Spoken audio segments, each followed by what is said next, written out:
Today I am making a quick video just to show you how to use Questionwell. Essentially, Questionwell is an AI tool to help teachers create quizzes using digital quiz tools. We know that it takes a long time to create these quizzes normally, and this is just a way of using AI to help reduce our workloads and create them much quicker based on either summary notes or some links that we have already in our repertoire. So first thing you need to do is sign up to Questionwell. It does require some sort of sign up. Usually it's just with an email address and password. And in order to do that, you would just search for questionwell.org. It will come up with this page here. You would click, try it out, and then sign up from that point. I have signed in using my Google account, so I already have an account and it just signed in quite quickly. Didn't have to create a separate password, it just links with my Google Chrome account and it's really easy then to log in. It remembers me each time. Now this is really the platform for Questionwell. There's not really much to it, but it has a lot of uses in terms of creating questions for quiz tools that we use in the classroom. So first things first, to create a set, there are a few things that you need to note. You have to come up with a title and you can enter some learning outcomes, which is optional. It does primarily create some multiple choice questions. There is an option to upgrade. I haven't opted to do that at the moment with fill in the blank or short answer questions. Multiple choice questions I'm quite happy with. That's normally what I would use in terms of testing knowledge anyway, in terms of most of the kind of quiz tools that I use digitally, like Gimkit or Kahoot or Bluekit. They all support kind of multiple choice questions, so I'm quite happy using the free version at the moment. You can obviously enter some specific learning outcomes to go along with your text or your video, but I'm quite happy normally typing in just whatever it is I need to focus on or searching the URL that I'm trying to focus on, and it gives me some really great questions out the other end. So there are three ways of giving Questionwell the information that you want it to create questions from. So you've either got text, which is literally just copying text in from a source, whether that is your own notes or a set of summary notes or PowerPoints. That's the one that I have used most often because it's usually a bit more applicable for the certain level that you're looking at. YouTube, you can put in a YouTube link or search for a YouTube video through this link. Or you can put in the URL, so that is the kind of web address at the top of the page. If it is a website that has a lot of information and you don't want to sit and copy and paste it, that can do it for you as well. Again, the ones with lightning bolts seem to be the kind of upgrade options. I don't have any experience of that at the moment, but I guess if you upgraded it, then you would have further uses of this. I just want to show you how quickly it can create some multiple choice questions, and then how good it is once it's created them, how easy it is to upload them if you're kind of at a time push.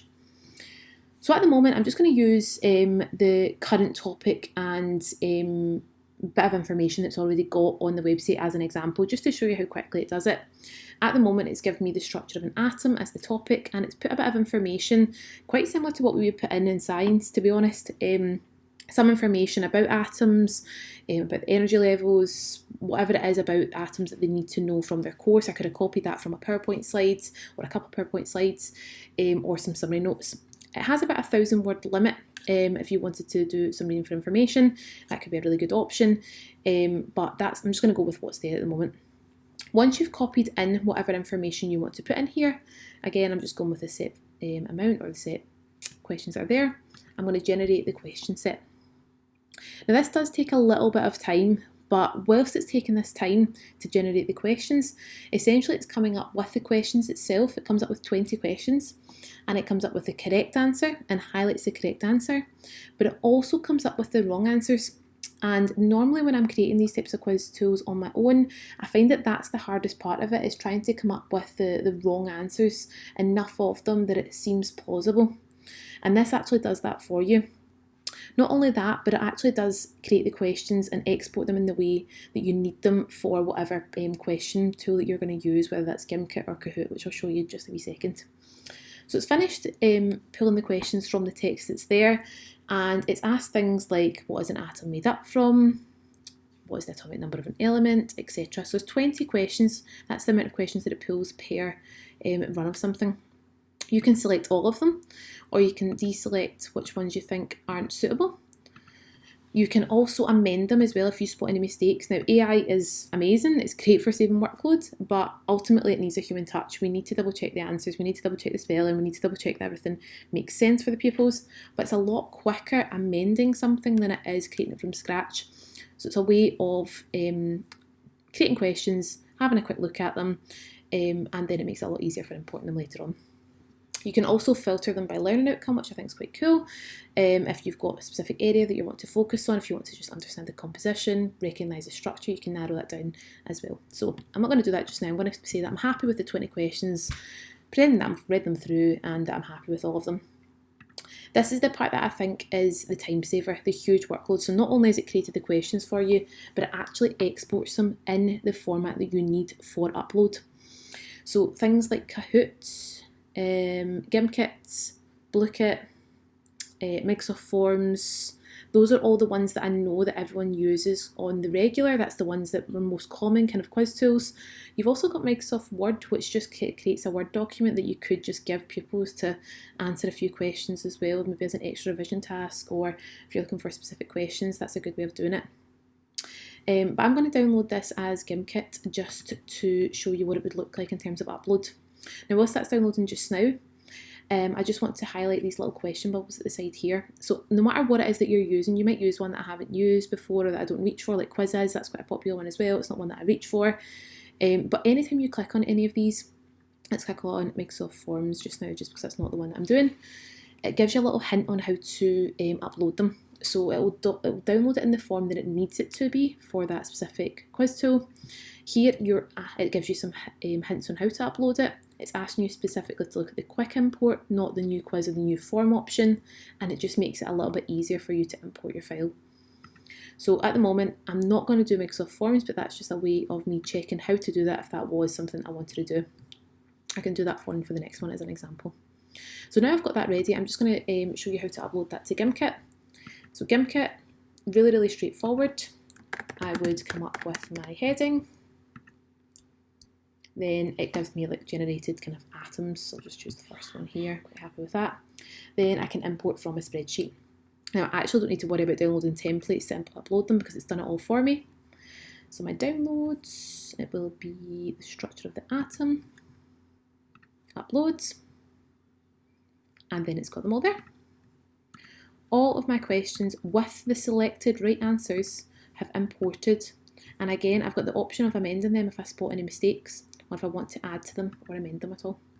You can do this as many times as you want. Although you get 20 questions in the one run from Questionwell, I can do another import from spreadsheet, so you could do this for multiple topics if you wanted to do a full unit, and then you've got them all for your Gimkit, and that's ready to play, all done.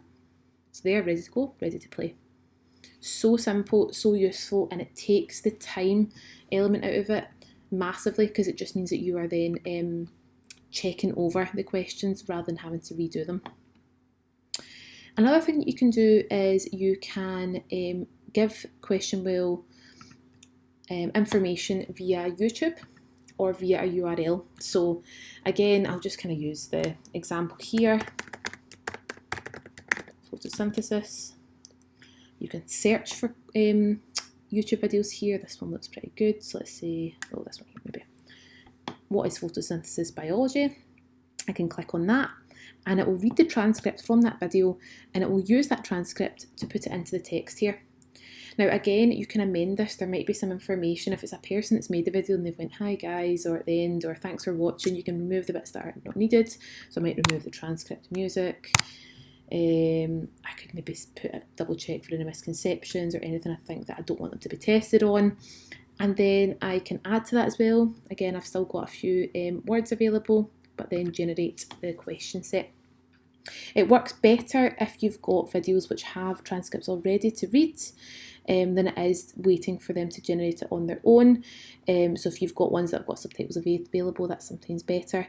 But it works pretty well given any YouTube video. And again, generates the quizzes.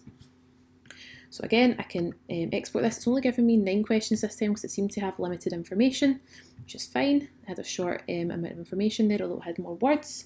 There's maybe less points to it in the video. So I could say that I'm happy with all of those. And then this time I could export them into a Microsoft form. So as I'm downloading that, I'll get my forms ready.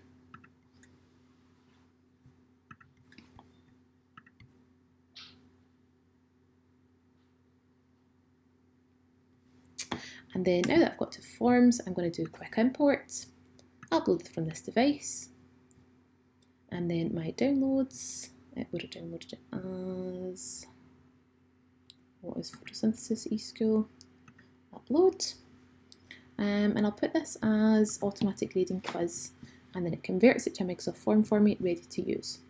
So it takes about a minute to do that. And then I can click on that there, and it shows me all of the information.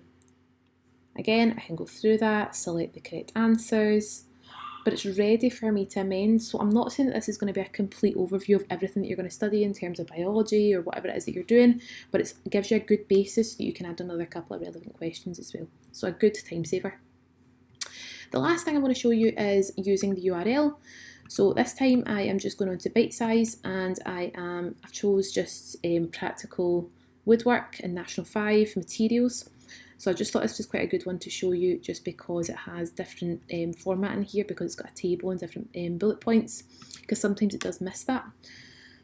So we'll go back to Questionwell, create a set. This time I'm going to click on URL. I'm going to pop the URL in and then click go. And it's going to grab the content from the website. So again, you would have a review through, and one thing I've noticed that it does is it sometimes misses the bullet points or tables, so that might be something that you want to copy in. So that was hardwood, so I might want to add that in somewhere here, I think it was. Might want to add that in there and amend it. But you can do that, you can check over it, or you could just copy the full thing in if that is easier. Again, generate question set. And it'll take a couple of minutes, but again, it's going to create relevant questions for the information that you've given it.